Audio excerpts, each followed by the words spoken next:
പ്രമേഹമാണോ പ്രശ്നം അതോ പ്രമേഹത്തിന് കഴിക്കുന്ന ഗുളികകളാണോ നമ്മുടെ കിഡ്നിനെ ബാധിക്കുന്നത്? രണ്ടാമത്തത് ഒരു കിഡ്നി വർക്ക് ചെയ്യുന്നതിന്റെ അത്ര എഫിഷ്യൻസിയിൽ ഒരിക്കലും ഒരു ഡയാലിസിസ് വർക്ക് ചെയ്യില്ല. നമ്മൾ ഒരു ദിവസം ഒരു 1.5 പെഗ്ഗൊക്കെ മദ്യപിച്ചെന്ന് പറഞ്ഞ് കുഴപ്പമില്ല എന്നുള്ളതാണ്. അപ്പൊ നോക്കുമ്പോൾ അതിന് ഒത്തിരി പേര് ലൈക്ക് അടിക്കുന്നുണ്ട്, കാരണം കുറെ ആൾക്കാർക്ക് ഇഷ്ടപ്പെട്ട കാര്യമാണ് പറഞ്ഞിരിക്കുന്നത്. പക്ഷെ അത് ജെനുവിൻ ആണോ അല്ലയോ എന്നുള്ളത് നമ്മൾ എങ്ങനെയാണ് അറിയുക? പ്രോട്ടീൻ പൗഡർ എന്ന് വെച്ചാൽ ശുദ്ധമായിട്ടുള്ള വേ പ്രോട്ടീൻ പൗഡേഴ്സ് ആണെങ്കിൽ ദറ്റ് ഇസ് ഓക്കെ. പക്ഷെ അതിനിടയിൽ നമ്മൾ അഡിറ്റീവ്സ് ആയിട്ട് കാര്യങ്ങൾ യൂസ് ചെയ്യുമ്പോൾ ആ പ്രോട്ടീൻ്റെ കണ്ടന്റ് കുറയും. അപ്പോൾ ഏത് പ്രോട്ടീൻ പൗഡറാണ് യൂസ് ചെയ്യേണ്ടതെന്നുള്ളത് കൃത്യമായിട്ടുള്ളത് മനസ്സിലാക്കിയിട്ട് വേണം പ്രോട്ടീൻ പൗഡർ യൂസ് ചെയ്യാൻ. ഡോക്ടർ ബിനോയ് ടു ഒറാഡ്സ് founders chit chat programme. Thank you. Nephrologist ആണ്, 5 കൊല്ലത്തെ എക്സ്പീരിയൻസ് ഉണ്ട്. Medcare speciality clinic last year open ചെയ്തു അല്ലേ? അതെ. സോ കൂടുതൽ കാര്യങ്ങൾ നമുക്ക് ഡോക്ടറിൽ നിന്ന് തന്നെ കേൾക്കാം. സോ ഡോക്ടറെ, ആ പ്രൊഫഷണൽ ജേർണി ഒന്ന് എക്സ്പ്ലെയിൻ ചെയ്യാം. പ്രൊഫഷണൽ ജേർണി എന്ന് പറയുമ്പോൾ ഞാൻ ആദ്യം MBBS ജോയിൻ ചെയ്യുന്നത് 2005 ആലപ്പുഴ മെഡിക്കൽ കോളേജിലാണ്. അപ്പോൾ അവിടുത്തെ ഒരു 6 വർഷത്തെ ഹൗസ് റെൻസി എല്ലാം ഉൾപ്പെടെ കഴിഞ്ഞതിന് ശേഷം വീണ്ടും MD മെഡിസിന് ജോയിൻ ചെയ്യുന്നതും അവിടെ തന്നെയായിരുന്നു. അതും ഒരു 3 വർഷത്തെ കോഴ്സാണ്. അത് കഴിഞ്ഞിട്ട് DM സൂപ്പർ സ്പെഷ്യാലിറ്റി നെഫ്രോളജിയിൽ ചെയ്തത് ഗവൺമെന്റ് മെഡിക്കൽ കോളേജ് മധുരയായിരുന്നു, രാജാജി ഹോസ്പിറ്റൽ മധുരൈ. അപ്പോൾ അവിടും ഒരു 3 വർഷത്തെ ഒരു കോഴ്സാണ് നമ്മുടെ സൂപ്പർ സ്പെഷ്യാലിറ്റി എന്ന് പറയുന്നത്. അത് കഴിഞ്ഞതിന് ശേഷമാണ് പിന്നെ ആദ്യമായിട്ട് കൊട്ടാരക്കര വിജയ ഹോസ്പിറ്റലായിരുന്നു നമ്മൾ കൺസൾട്ടേഷൻ സ്റ്റാർട്ട് ചെയ്തത്. 2 വർഷം അവിടെയായിരുന്നു. ഒരു ബാക്കി 3 വർഷമായിട്ട് ഇപ്പോൾ ട്രിവാൻഡ്രം ബേസ്ഡ് ആണ്. ഇവിടുത്തെ SK hospital, jubilee memorial hospital, TSC hospital, ഈ 3 സ്ഥലത്തെയും കൺസൾട്ടന്റ് നെഫ്രോളജിസ്റ്റ് ആണ്. അതിന്റെ കൂടെ തന്നെ എന്റേതായിട്ടുള്ള ഒരു ചെറിയ സംരംഭം, നല്ലൊരു സ്ഥാപനം, അതാണ് മെഡ്കെയർ സ്പെഷ്യാലിറ്റി ക്ലിനിക്. എന്തൊക്കെയാണ് അവിടുത്തെ സർവീസസ് എന്ന് പറയാം ഡോക്ടറെ? മെഡ്കെയർ സ്പെഷ്യാലിറ്റി ക്ലിനിക്ക് പ്രൈമർലി ഒരു നെഫ്രോ ഡയബറ്റിക് ക്ലിനിക്ക്, അതായത് കിഡ്നി, ഡയബറ്റിസ്, ഹൈപ്പർ ടെൻഷൻ, ഇതേപോലെ ജീവിതശൈലി രോഗങ്ങളുടെ ഒരു മാനേജ്മെന്റും അതിന്റെ പ്രിവെൻഷനും ഒക്കെയുള്ള ട്രീറ്റ്മെന്റും പ്രിവെൻഷനും എല്ലാം നമ്മൾ കൊടുക്കുന്ന ഒരു ക്ലിനിക്കാണ്. അതിനോടൊപ്പം തന്നെ നമുക്ക് റെസ്പിറേറ്ററി ആൻഡ് അലർജി ക്ലിനിക് ഉണ്ട്. ഡോക്ടർ ദിവ്യയാണ് പൾമനോളജിസ്റ്റ് അവിടെ വരുന്നത്. അതിനോടൊപ്പം തന്നെ ഓങ്കോളജി കൺസൾട്ടേഷൻസും ഉണ്ട്. ക്യാൻസർ വിദഗ്ധനായ ഡോക്ടർ ഷെറിയ സെബ്രാൻ മെഡിക്കൽ ഓങ്കോളജിസ്റ്റ് ആണ്, പുള്ളിയും അവിടെ കൺസൾട്ടേഷന് വരുന്നത്. അങ്ങനെ പ്രൈമർലി ഒരു നെഫ്രോ ഡയബറ്റിക് ക്ലിനിക് ആയിട്ടാണ്. ഓക്കെ ഡോക്ടർ, അതുപോലെ തന്നെ ക്രിയാറ്റിൻ നോർമൽ ആണെങ്കിൽ എങ്കിൽ പോലും നമ്മുടെ കിഡ്നിനെ ബാധിക്കുമോ? അത് നമുക്ക് ആദ്യം മനസ്സിലാക്കേണ്ടത് ക്രിയാറ്റിന്റെ വാല്യൂ എന്ന് പറയുന്നത് കിഡ്നിയുടെ പ്രവർത്തനത്തിന്റെ ഒരു സൂചിക മാത്രമാണ്. അതായത് കിഡ്നിയുടെ പ്രവർത്തനം കുറയുമ്പോൾ നമ്മുടെ ശരീരത്തിൽ അടിഞ്ഞു കൂടാവുന്ന പലതരം ടോക്സിൻസിന്റെ ഒരു റെപ്രസെന്റേറ്റീവ് മാത്രമാണ് ക്രിയാറ്റിൻ. ഇത് ക്രിയാറ്റിൻ എന്ന് പറഞ്ഞാൽ ടോക്സിൻ എന്ന് നമ്മൾ പറയാൻ പറ്റില്ല. കാരണം ഇതിന്റെ അളവ് കൂടുമ്പോഴാണ് നമ്മൾ കിഡ്നിയുടെ പ്രവർത്തനക്കുറവെന്നുള്ള ഒരു നമുക്ക് എന്താ പറയുക, കിഡ്നിയുടെ പ്രവർത്തനം കുറഞ്ഞു വരുന്നു എന്നുള്ളതിനെ കുറിച്ച് ഒരു സൂചികയാകുന്നത്. ക്രിയാറ്റിനിൻ എന്ന് പറയുന്നത് ആദ്യം മസിലിൽ നിന്നുണ്ടാകുന്ന ഒരു പ്രോട്ടീനാണ്. പിന്നെയാണ് അത് ക്രിയാറ്റിനായിട്ട് കൺവേർട്ടായി യൂറിനിലൂടെ നമുക്ക് പാസ് ചെയ്ത് പോകുന്നത്. അപ്പോൾ ക്രിയാറ്റിൻ കൂടുന്നു എന്ന് പറയുന്നത് കിഡ്നിക്ക് ഡാമേജ് ഉണ്ടാക്കുന്ന ഒരു കാര്യമല്ല. ആക്ച്വലി നേരെ തിരിച്ചാണ്. കിഡ്നിയുടെ പ്രവർത്തനം കുറയുമ്പോൾ ശരീരത്തിൽ ക്രിയാറ്റിന്റെ അളവ് കൂടും. എന്തുകൊണ്ട് ഈ ക്രിയാറ്റിനെ സെലക്ട് ചെയ്തു എന്ന് പറഞ്ഞു കഴിഞ്ഞാൽ, ഏറ്റവും നല്ലോണം വാലിഡേറ്റ് ചെയ്യാൻ പറ്റുന്നതും നമുക്ക് സാമ്പത്തികമായിട്ടും ഈസിലി അവൈലബിൾ, ഒരുപാട് പൈസ കൊടുക്കാതെ നമുക്ക് വാലിഡേറ്റ് ചെയ്യാൻ പറ്റുന്ന ഒരു മോളിക്യൂൾ ക്രിയാറ്റിൻ ആയതുകൊണ്ടാണ് നമ്മൾ ഇത് ക്രിയാറ്റിനുമായിട്ട് ബന്ധിപ്പിച്ച് പറയുന്നത്. പിന്നെ ക്രിയാറ്റിൻ നോർമൽ ആണ് എന്ന് വിചാരിച്ച് കിഡ്നിക്ക് കുഴപ്പമുണ്ടാവും എന്ന് പറയാൻ പറ്റില്ല. കാരണം കിഡ്നിയുടെ ഒരു 40% എങ്കിലും പ്രവർത്തനക്കുറവ് വന്നാൽ മാത്രമേ നമുക്ക് ക്രിയാറ്റിൻ പതുക്കെ കൂടി തുടങ്ങുള്ളൂ. ഒന്ന്. രണ്ടാമത്തത്, ഇപ്പോൾ ചെറുപ്രായത്തിൽ ഉണ്ടാവുന്ന ഹൈപ്പർ ടെൻഷൻ, അതായത് രക്താതിസമ്മർദ്ദം, പിന്നെ ഷുഗർ വളരെ ഹൈ ആയിട്ട് നിൽക്കുമ്പോൾ പലപ്പോഴും ഹൈപ്പർ ഫിൽട്രേഷൻ വന്നിട്ട് ക്രിയാറ്റിൻ സാധാരണത്തിൽ നിന്ന് കുറവും കാണിക്കാം. അപ്പൊ ഇതെല്ലാം ഓരോ സയൻസ് ആണ്. കിഡ്നി ഓവർ വർക്ക് ചെയ്യുന്നു എന്നുള്ളതിന്റെ സയൻസ് ആണ്. ഇത് നമ്മൾ ഏർലി ആയിട്ട് പിക്ക് ചെയ്ത് കൃത്യമായിട്ട് അതിന്റെ ട്രീറ്റ്മെന്റ് ആയിട്ട് പോകണം. സോ നമ്മുടെ മൂത്രത്തിൽ പ്രോട്ടീൻ ഉണ്ടെങ്കിൽ എന്താണ് അത് സൂചിപ്പിക്കുന്നത്? ഇത് കിഡ്നി എന്ന് പറയുന്നത് മൈക്രോസ്കോപ്പിക്കലി ഒരുപാട് ഫിൽട്ടേഴ്സ് ആണ്, നെഫ്രോൺസ് ആണ്. ഈ നെഫ്രോൺസിന്റെ ഉള്ളിൽ തന്നെ ഒരുപാട് ഫിൽട്ടേഴ്സ് ഉണ്ട്. നമ്മൾ ഈ കൈ ഇങ്ങനെ ചേർത്ത് വെച്ചിരിക്കുന്ന പോലെ ഫിൽട്ടേഴ്സ് ഉണ്ട്. അപ്പൊ ഈ ഫിൽട്ടേഴ്സിന് ചെറിയ ലീക്ക് വരുമ്പോൾ ആണ് നമുക്ക് അതിൽ നിന്ന് പ്രോട്ടീൻ പോകുന്നത്. അപ്പൊ അതിനർത്ഥം എന്താണ്? നമുക്ക് കിഡ്നിയുടെ ഫിൽട്ടേഴ്സിന്റെ ബുദ്ധിമുട്ടുണ്ട്. അപ്പോൾ നമുക്ക് കിഡ്നിയുടെ ഫിൽട്ടേഴ്സിന്റെ ബുദ്ധിമുട്ടുണ്ടെന്ന് പറയുമ്പോൾ കിഡ്നിയുടെ ഒരു ഫംഗ്ഷൻ എന്ന് പറയുന്നത് ഫിൽട്രേഷൻ ആണ്. ഫിൽട്രേഷന്റെ ഇഷ്യൂസ് ഉണ്ട് എന്നുള്ളത് ആദ്യത്തെ ഒരു ഇൻഡിക്കേറ്റർ ആണ് നമ്മൾ പ്രോട്ടീൻ പോകുന്നത് ഓക്കെ. ഒന്ന്. പിന്നെ വർഷങ്ങളോളം ഒരുപാട് പ്രോട്ടീൻ ഇങ്ങനെ പൊക്കോണ്ടിരുന്ന ആ നെഫ്രോൺസിന് ഡാമേജ് വരും. ഇപ്പൊ ഈ പ്രോട്ടീൻ പോകുന്നു എന്നുള്ളത് നമ്മളെങ്ങനെ, അല്ലെങ്കിൽ പ്രോട്ടീനാണ് പോകുന്നതെന്ന് അതിന്റെ ഉള്ള ടെസ്റ്റ് ഉണ്ടോ? പ്രോട്ടീൻ പോകുന്നു എന്നുള്ള ടെസ്റ്റ് ഉണ്ട്. അതായത് നമുക്ക് ആദ്യം പേഷ്യന്റിന് വരുന്ന ഒരു സിംപ്റ്റം എന്ന് പറയുന്നത് മൂത്രം ഒഴിക്കുമ്പോൾ ഒരുപാട് പതഞ്ഞു പോകുന്നു. So that's first symptom. അതായിരിക്കും നമ്മൾ പ്രോട്ടീൻ പോകുന്നത്. അപ്പൊ അത് നമ്മൾ സാധാരണ routine urine test, urine albumin, creatine ടെസ്റ്റോ എടുത്ത് നോക്കിക്കഴിഞ്ഞാൽ നമുക്കറിയാൻ പറ്റും. സാധാരണ രീതിയിൽ പോകുന്ന അത്ര അളവിൽ മാത്രമേ പോകുന്നുള്ളൂ, അല്ലെങ്കിൽ അതിൽ കൂടുതൽ പോകുന്നുണ്ടോ എന്ന്. സാധാരണ ഒരു മനുഷ്യന് പോകുന്ന അളവുകളുണ്ട്. അതിൽ കൂടുതൽ പോവുകയാണെങ്കിൽ മാത്രം നമ്മൾ അതിനെക്കുറിച്ച് കൺസേൺഡ് ആയാൽ മതി. Okay, okay. സോ ഡോക്ടർ, അടുത്തത് പ്രമേഹമാണോ പ്രശ്നം, അതോ പ്രമേഹത്തിന് കഴിക്കുന്ന ഗുളികകളാണോ നമ്മുടെ കിഡ്നീനെ ബാധിക്കുന്നത്? ഇത് വളരെ നല്ല ചോദ്യമാണ്. കാരണം ഇപ്പോ വരുന്ന പേഷ്യന്റ്സ് പലരും കിഡ്നി ഫെയിലിയർ, ഡയബറ്റീസ് ആയിട്ട് വരുമ്പോഴത്തേക്കും അവരാദ്യം നമ്മളോട് പറയുന്നത് ഇത്രയും കാലമായിട്ട് ഗുളിക കഴിച്ചാണ് ഈ കിഡ്നിക്ക് ബുദ്ധിമുട്ടുണ്ടായത്. അത് നേരെ തിരിച്ചാണ് ആക്ച്വലി. ഇവരിൽ 100%, 99 എന്നല്ല ഞാൻ പറയുന്നത്. ഭൂരിഭാഗം ആൾക്കാരും ഷുഗർ അൺകൺട്രോൾഡ് ആയിട്ട് നിർത്തും. ഇതിനെക്കുറിച്ച് ശ്രദ്ധിക്കില്ല തുടക്കകാലം. ഉം. ഇതിങ്ങനെ തുടക്കകാലത്ത് ഇത് അൺകൺട്രോൾഡ് ആയിട്ട് നിൽക്കുമ്പോൾ കിഡ്നി അത്രയും ഓവർ വർക്ക് ചെയ്തുകൊണ്ടിരിക്കും. ഈ ഹൈപ്പർ ഫിൽട്രേഷൻ, അതായത് എല്ലാം ഇങ്ങനെ ഹൈപ്പർ ഫിൽട്രേഷൻ ചെയ്ത് ഓവർ വർക്ക് ചെയ്തുകൊണ്ടിരിക്കുമ്പോൾ കുറച്ച് നാൾ കഴിയുമ്പോൾ കിഡ്നി തളർന്നു തുടങ്ങും. തളർന്നു തുടങ്ങിക്കഴിഞ്ഞാൽ പിന്നെ ഓരോ നെഫ്രോൺസ് ആയിട്ട് അതിന് ഡാമേജ് സംഭവിച്ച് അങ്ങനെ പോകും. ഇത് 1 2 ദിവസം കൊണ്ട് വരുന്ന കാര്യമല്ല. ഓവർ ദ ഇയേഴ്സ് വരുന്നതാണ്. അപ്പോൾ അതുകൊണ്ട് ഒരിക്കലും കിഡ്നി ഷുഗറിന്റെ ഗുളികകളല്ല. ഷുഗർ ഷുഗർ ആണ് ആണ് പ്രശ്നം. നമുക്ക് കിഡ്നിക്ക് പ്രശ്നം ഉണ്ടാകുന്നത്. ഓക്കെ. ഈ ക്രോണിക് കിഡ്നി അതായത് ഒരിക്കലും നമുക്ക് തിരിച്ച് പഴയ സ്ഥിതിയിലാക്കാൻ പറ്റാത്തത്. ക്രോണിക് കിഡ്നി ഡിസീസ് എന്ന് പറയും. അതിന്റെ ലോകത്തിലെ ഏറ്റവും വലിയ കാരണക്കാരൻ ഡയബറ്റിസ് ഡയബറ്റീസ് തന്നെയാണ്. ആണ്. ഓക്കെ. ഡോക്ടർ, ഇപ്പൊ അതുപോലെ തന്നെ നമുക്ക് ഒരു കിഡ്നി ഉണ്ടെങ്കിൽ തന്നെ നമുക്ക് ജീവിക്കാമെന്ന് പറയുന്നുണ്ട്, അല്ലേ? പിന്നെ എന്തിനാണ് ദൈവം 2 കിഡ്നി കൊടുത്തിരിക്കുന്നത്? ഇതില് ഒരു കിഡ്നി ഉണ്ടെങ്കിൽ തന്നെ നമുക്ക് മനുഷ്യന് സാധാരണയായിട്ട് ജീവിക്കാം. പല ആൾക്കാർക്കും ഒരു കിഡ്നി മാത്രമേ ജന്മനാ ഒരു കിഡ്നി മാത്രമേ ഫംഗ്ഷനിങ് ഉള്ളൂ എന്ന് അറിയുന്നത് വളർന്ന് വലുതായി കഴിഞ്ഞ് ഒരു പ്രായം എത്തിക്കഴിയുമ്പോഴത്തേക്ക് വേറെ എന്തെങ്കിലും കാരണത്തിന് ഒരു അൾട്രാസൗണ്ട് എടുക്കുമ്പോഴോ, ഓ. ടെസ്റ്റുകൾ ചെയ്യുമ്പോഴോ അതറിയുള്ളൂ. എന്തിനാണ് അപ്പൊ ദൈവം 2 കിഡ്നി തന്നു എന്നുള്ള ഒരു ചോദ്യം പലപ്പോഴും ചോദിക്കാറുണ്ട്. ഉവ്വ. അപ്പൊ അതിന്റെ കാര്യം എന്താന്ന് വെച്ചാൽ കിഡ്നിക്ക് റിസർവ് ഉണ്ട്. കിഡ്നി എന്ന് പറയുന്നത് 24/7 ഇങ്ങനെ വർക്ക് ചെയ്തുകൊണ്ടേയിരിക്കുകയാണ്. ജനിക്കുന്ന സമയത്തുണ്ടാകുന്ന അത്രയും നെഫ്രോൺസ് മാത്രമേ ഒരു വളർന്ന വളർന്ന മനുഷ്യനുള്ളൂ. അത് പുതുതായിട്ട് റീപ്രൊഡ്യൂസ് ആകൂ. അതായത് അതിന്റെ എണ്ണം കൂടില്ല. അപ്പൊ പ്രായമാകുന്നതിനനുസരിച്ച് നമ്മുടെ ശരീരത്തിനുണ്ടാകുന്ന വെയർ ആൻഡ് ടയർസും ബാക്കി എല്ലാ ഫങ്ഷൻസിനെയും ഉൾക്കൊള്ളാൻ പറ്റുന്ന രീതിയിലാണ് കിഡ്നി ഡിസൈൻ ചെയ്തിരിക്കുന്നത്. അപ്പോ ഇത് ഒരു കിഡ്നി റിസർവ് വോളിയം വരും. അതായത് എല്ലാരും ഒന്നിച്ച് ഇങ്ങനെ വർക്ക് ചെയ്തുകൊണ്ടേ ഇരുന്ന് കഴിഞ്ഞാൽ എല്ലാരും ഒന്നിച്ച് തളർന്നു പോകും. ഓക്കെ. അപ്പൊ അതിന്റെ അങ്ങനെയല്ല. നമുക്ക് നമ്മുടെ ബോഡിക്ക് ആവശ്യമായിട്ടുള്ള ടോക്സിൻ റിമൂവൽസ് നടക്കും. ബാക്കി കിഡ്നി റിസർവ് അവിടെ അത് ഫങ്ഷൻ ചെയ്യാതെ എന്നല്ല, ഒരു ലോ ലെവലിൽ ഫങ്ഷൻ ചെയ്ത് ഇങ്ങനെ പോകും. പക്ഷെ പ്രായമാവുന്നതിനനുസരിച്ച് നമ്മുടെ നെഫ്രോൺസ് ഓരോന്നോരോന്നായിട്ട് ബുദ്ധിമുട്ട് വരും. ഏജ് റിലേറ്റഡ് ആയിട്ടുള്ള ഇഷ്യൂസ് വരുമ്പോഴത്തേക്കും നെഫ്രോൺസ് ഓരോന്നായിട്ട് പോകുമ്പോൾ ബാക്കിയുള്ള നെഫ്രോൺസ് ആ വർക്ക് പ്രോപ്പർ ആയിട്ട് ചെയ്ത് മുന്നോട്ട് ശരീരത്തിന് കൊണ്ടുപോകും. ഇതാണ് 2 കിഡ്നി എന്നുള്ളതും അതേപോലെ തന്നെ സയന്റിഫിക്കലി പറഞ്ഞാൽ കിഡ്നി റിസർവ് ഫംഗ്ഷൻ എന്നുള്ളതിന്റെ ഒരു കാര്യം. ഇപ്പൊ ഇതേ സെയിം ചോദ്യം തന്നെയാണ്, ജനറൽ ഡൗട്ട് ഉം. ആണ്. ഈ അപ്പൻഡിസിറ്റിസ് എന്നൊരു സംഭവമുണ്ട്. ഉം. അതും നമുക്ക് ആവശ്യമില്ലാത്തതാണ്, ഒരു കുറച്ചു നാൾ കഴിയുമ്പോൾ എടുത്ത് കളഞ്ഞാലും കുഴപ്പമില്ല എന്ന് പറയുന്നുണ്ട്. അത് അതിന്റെ അകത്ത് എന്തെങ്കിലും കഴമ്പുണ്ടോ? അങ്ങനെ പിന്നെ എന്തിനാണ് നമ്മുടെ ശരീരത്തിൽ അവസാനം? ശരീരത്തിന്റെ നമ്മുടെ എവല്യൂഷനിലും ബാക്കി കാര്യങ്ങളിലും ഒരുപാട് സാധനങ്ങള് നമ്മുടെ എംബ്രയോളജിക്കൽ നമ്മളൊരു എംബ്രയോ ആയി ഓർഗൻ ഡെവലപ്മെന്റ് സ്റ്റേജില് നമുക്കങ്ങനെ പല കാര്യങ്ങളും ഡെവലപ്പ് ചെയ്ത് വരും. പല കാര്യങ്ങളും നമുക്ക് അട്രോഫീഡ് ആയിട്ട് പോകും. എന്നാൽ മാത്രമേ മനുഷ്യൻ എംബ്രയോളജിക്കലി ഗർഭപാത്രത്തിനകത്തുനിന്ന് ഇവോൾവ് ആയി വന്ന് ഒരു മനുഷ്യരൂപം പ്രാപിക്കുകയുള്ളൂ. അപ്പൊ ഇതിന്റെ ഒരു പാത്വേയിലാണ് പല ഓർഗൻസ് അല്ലെങ്കിൽ എംബ്രയോളജിക്കലി ആക്റ്റീവ് ആയിരിക്കുന്ന പല കാര്യങ്ങളും ഒരു വലുതാകുമ്പോൾ മനുഷ്യന് ആവശ്യമില്ല. അങ്ങനെ ആവശ്യമില്ലാത്ത കാര്യങ്ങളിൽ നമ്മൾ പതുക്കെ അത് റെമനന്റ് ആയിട്ട് പോകും. അതായത് പിന്നെ അത് ഫംഗ്ഷൻ ഇല്ല. അതിന്റെ ഒരു എക്സാമ്പിൾ ആണ് നമ്മള് പേറ്റന്റ് ഡക്ടസ് ആർട്ടീരിയോസ് എന്ന് പറയുന്നത്. അത് കുഞ്ഞുങ്ങൾക്ക് ഹൃദയത്തിന്റെ ആ ഡക്ടസ് ആർട്ടീരിയോസ് എന്ന് പറഞ്ഞ ആ ഒരു ചെറിയൊരു രക്തം പോകാനുള്ള ഒരു പാത ആവശ്യമാണ്. എന്നാൽ മാത്രമേ പൊക്കിൾക്കൊടി വഴി നമുക്ക് ന്യൂട്രീഷനും കാര്യങ്ങളും വന്ന് നമ്മുടെ സർക്കുലേഷൻ കറക്റ്റ് ആയിട്ട് വരുള്ളൂ. പക്ഷെ അതേ സാധനം ജനനം കഴിഞ്ഞ് ഒരുപാട് നാൾ നീണ്ടു നിന്ന് നമുക്കതൊരു അസുഖമാണ്. പിന്നെ അത് സർജിക്കലി ട്രീറ്റ് ചെയ്യാം. Okay, okay. അങ്ങനെ എവല്യൂഷൻ ആവശ്യമുള്ള, അതായത് എംബ്രിയോളജിക്കലി ആവശ്യമുള്ള പല കാര്യങ്ങളും ജനനം കഴിഞ്ഞാൽ നമുക്ക് ആവശ്യമില്ല. അതുകൊണ്ടാണ് പല കാര്യങ്ങളും റെമനന്റ് ആയിട്ട് പോകും.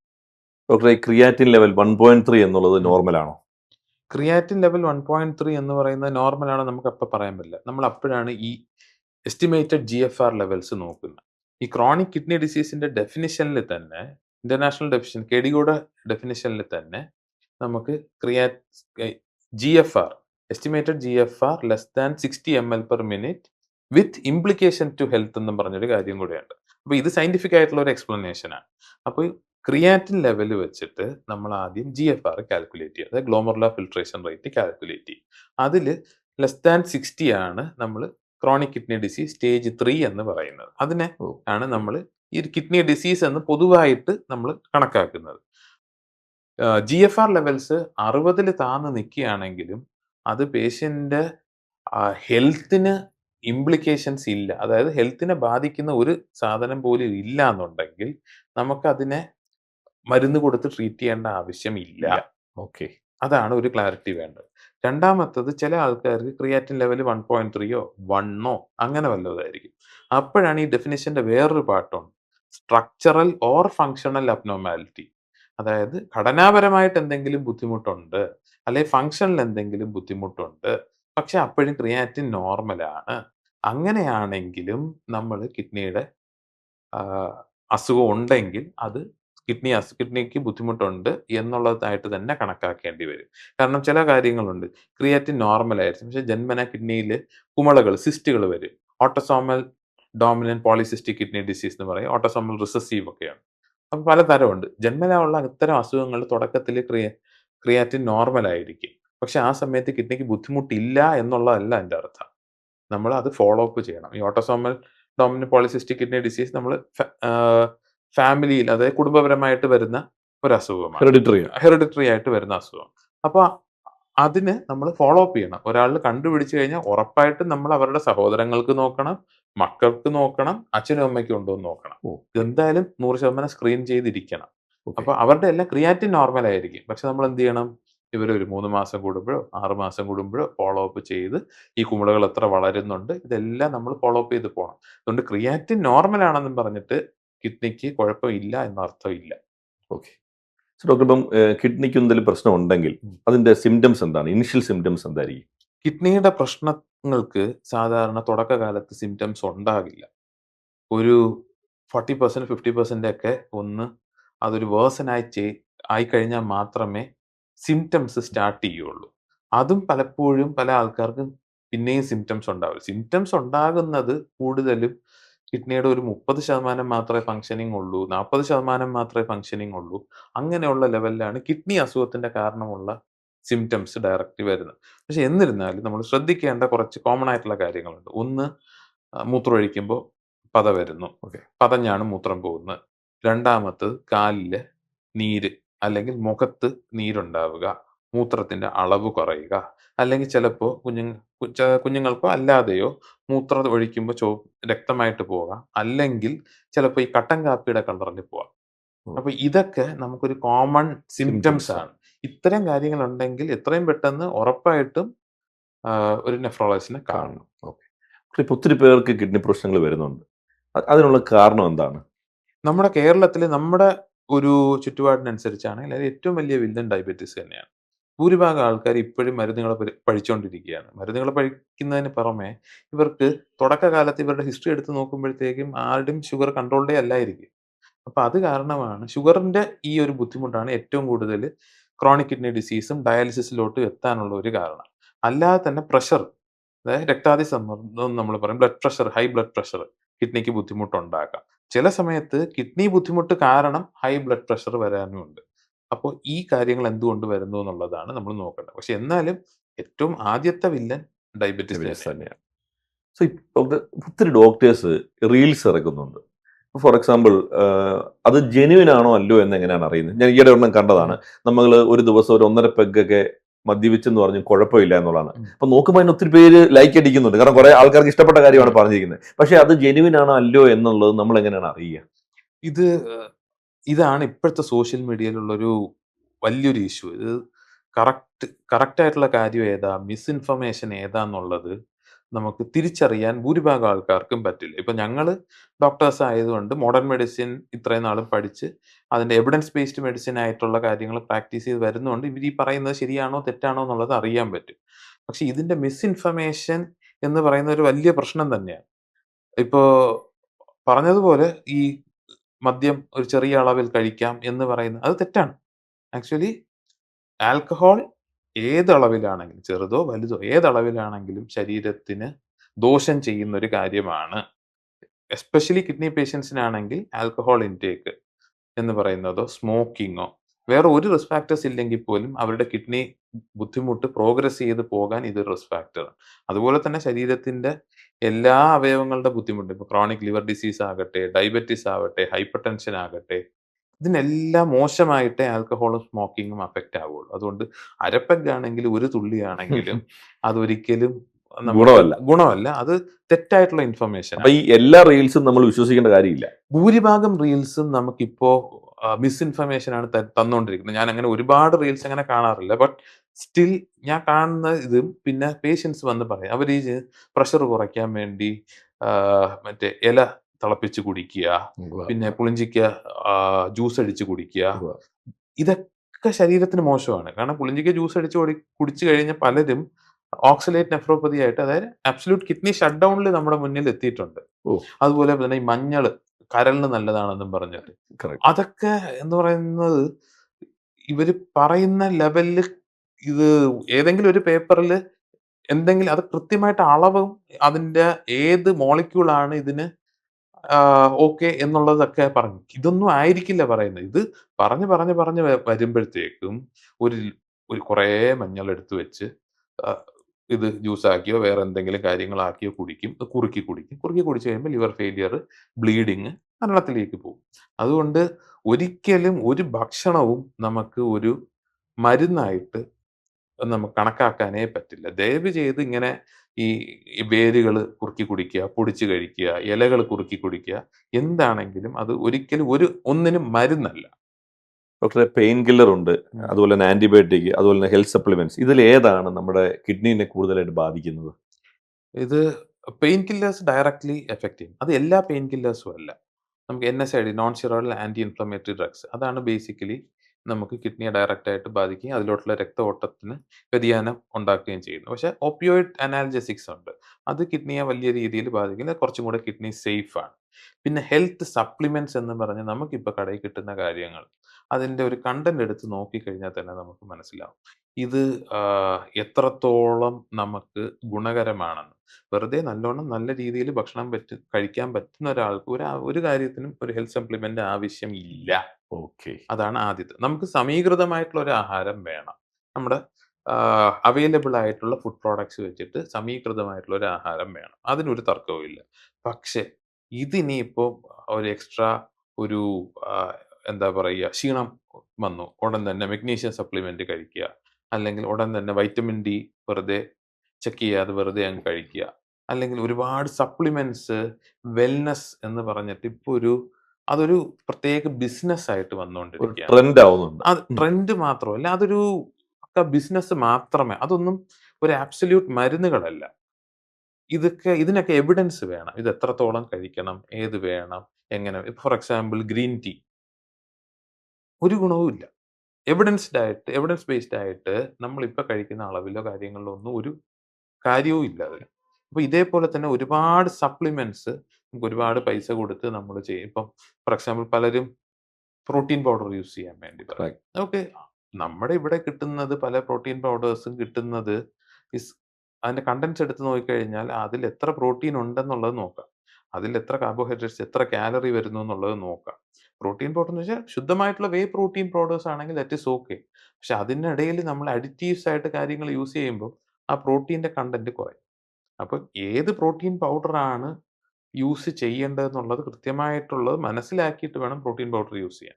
പിന്നെ ജിമ്മിൽ പോകുന്ന ആൾക്കാര് ഒരുപാട് പ്രോട്ടീൻ എടുത്തോണ്ടിരിക്കുമ്പഴത്തേക്കും അവരവർക്ക് ആവശ്യമുള്ള പ്രോട്ടീൻ എടുക്കുക. ഫോർ എക്സാമ്പിൾ ഒരു മനുഷ്യന് ആവശ്യം 60 കിലോ ഉള്ള ആൾക്കാണെങ്കിൽ ഒരു 60 ഗ്രാം പെർ ഡേ. അത് ഓക്കെ. മതി. അതിന്റെ മതി. അത് അല്ലാതെ ഓവറായിട്ട് എടുക്കേണ്ട കാര്യമില്ല. പിന്നെ ഇതേപോലെ ബോഡി ബിൽഡിംഗ് ബാക്കി മത്സരങ്ങൾക്ക് പങ്കെടുക്കുന്നവരാണെങ്കിൽ കുറച്ചും കൂടെ ഹയർ ലെവലിലോട്ട് പോകാം. പക്ഷെ ഇത് പ്രോട്ടീൻ ലെവൽസ് ഒരുപാട് കൂടുമ്പോൾ കിഡ്നിക്ക് വീണ്ടും ലോഡ് കൂടും. അതായത് ഞാൻ നേരത്തെ പറഞ്ഞ ഒരു റിസർവ് ഇല്ലേ, കിഡ്നി റിസർവ്. യെസ്. ആ കിഡ്നി റിസർവും കൂടെ ഇതിലോട്ട് ആക്ട് ചെയ്ത് തുടങ്ങും. അപ്പോൾ പ്രോട്ടീൻ എടുക്കുന്നതുകൊണ്ട് തെറ്റില്ല. പക്ഷെ അതിന് കൃത്യമായിട്ട് അളവ് വേണം. പലരും എടുക്കുന്നത് 150 ഗ്രാം, 200 ഗ്രാം, 250 ഗ്രാം ഈ ലെവലിൽ പോകും. അപ്പൊ അതൊരിക്കലും നമ്മള് അഡ്വൈസബിൾ അല്ല. അഡ്വൈസബിൾ അല്ല. ഓക്കെ. ഒരു ഹെൽത്തി ആയിട്ടുള്ള ഒരു മനുഷ്യൻ എത്ര ലിറ്റർ വെള്ളം കുടിക്കണം? അതുപോലെ തന്നെ ഒരു കിഡ്നിക്ക് ഒരു ചെറിയ പ്രശ്നമുള്ള ആൾക്കാരാണെങ്കിൽ എത്ര വെള്ളം കുടിക്കണമെന്ന് പറയാമോ? അപ്പോൾ പല ആൾക്കാരുടെ ഒരു മിസ്കൺസെപ്ഷൻ ആണ്. ഒരുപാട് വെള്ളം കുടിച്ചു കഴിഞ്ഞാൽ കിഡ്നിക്ക് നല്ലതാണ്. അങ്ങനെയില്ല. നമ്മുടെ ശരീരത്തിന് ആവശ്യം ഉള്ള അത്രയും വെള്ളം കുടിക്കുക. ശരീരത്തിന് അപ്പോൾ എത്ര വെള്ളം ആവശ്യമാണ്? ഒരു അഡൾട്ട് ആയിട്ടുള്ള ഒരാൾക്ക് ഒരു ദിവസം ഒരു 2 ലിറ്റേഴ്സിനകം മൂത്രം പോണം.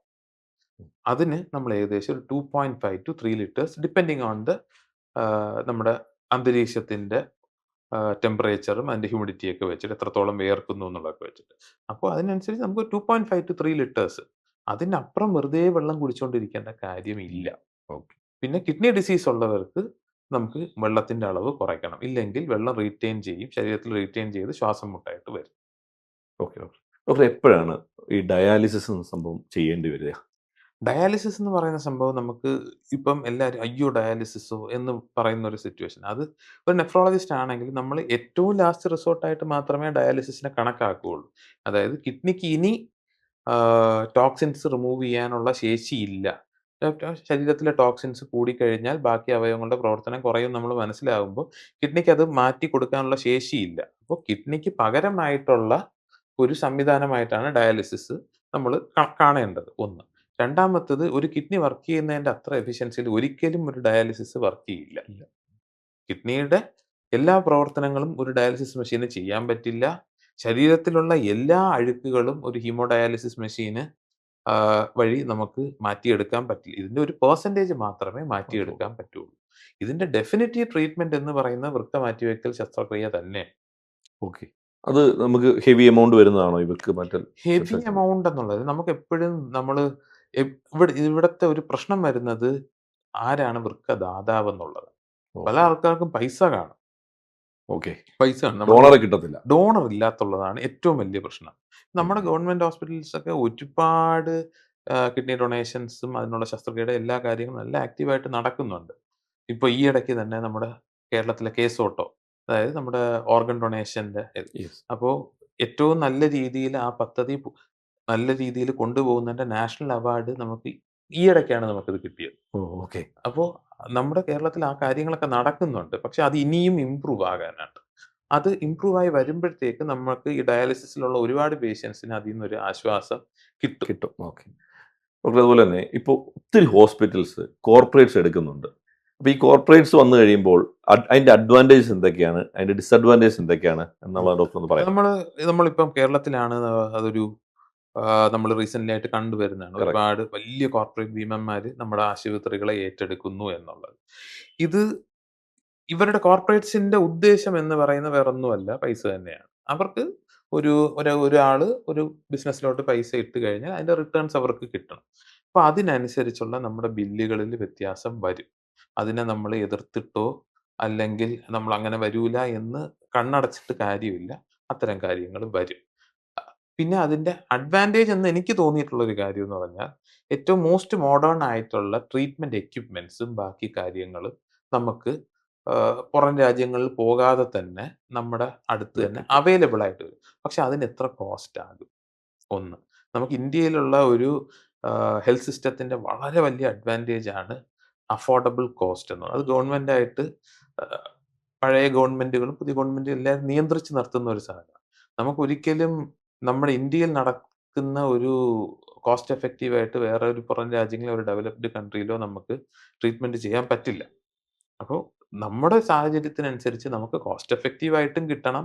അതിനോടനുബന്ധിച്ച് മോസ്റ്റ് അഡ്വാൻസ്ഡ് ടെക്നോളജീസും വരണം. വേണം. പക്ഷെ അതെപ്പോഴും നമ്മളൊരു എന്താ പറയാ ഒരു പിഞ്ച് ഓഫ് സോൾട്ടിൽ എടുക്കണമെന്നൊക്കെ പറയുന്നത് പോലെ അത് നമ്മൾ അതിന്റെ പ്രോസ് ആൻഡ് കോൺസ് ചെയ്ത് മാത്രമേ മുന്നോട്ട് പോകാൻ പാടുള്ളൂ എന്നുള്ളതാണ് എന്റെ പേഴ്സണൽ അഭിപ്രായം. ഡോക്ടറെ ഹെൽത്ത് ഈസ് വെൽത്ത് എന്നാണല്ലോ പറയുന്നത്. അപ്പോൾ സാധാരണക്കാർക്ക് ഡോക്ടർ കൊടുക്കുന്ന ഒരു അഡ്വൈസ് പറയാമോ? എന്റെ ഒരു അഡ്വൈസ് എന്ന് പറയുന്നത് നമുക്ക് രോഗം വരുന്നതിന് മുമ്പേ അതിനെ മോണിറ്റർ ചെയ്ത് രോഗം പരിശോധിക്കുന്നതാണ് ഏറ്റവും നല്ല കാര്യം. അതിന് നമ്മൾ ചെയ്യേണ്ടത് പ്രായത്തിനനുസരിച്ചുള്ള ടെസ്റ്റുകളും എക്സാമിനേഷൻസ് നമ്മൾ ചെയ്യണം. എല്ലാ ടെസ്റ്റുകളും കണ്ണും അടച്ച് ചെയ്യണമെന്നല്ല ഞാൻ ഇതുകൊണ്ട് ഉദ്ദേശിക്കുന്നത്.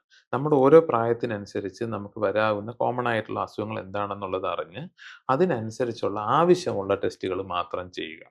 പിന്നെ ഈ യൂട്യൂബിലും ഫേസ്ബുക്ക് ഇതിൽ കാണുന്ന മിസ്ഇൻഫർമേഷൻസിനെ തിരിച്ചറിയാനുള്ള ഒരു ഒരു ഒരു കപ്പാസിറ്റി നമ്മൾ തന്നെ ഉണ്ടാക്കിയെടുത്തേ പറ്റുള്ളൂ. അതിനിനി വേറെ ആർക്കും സഹായിക്കാൻ പറ്റില്ല.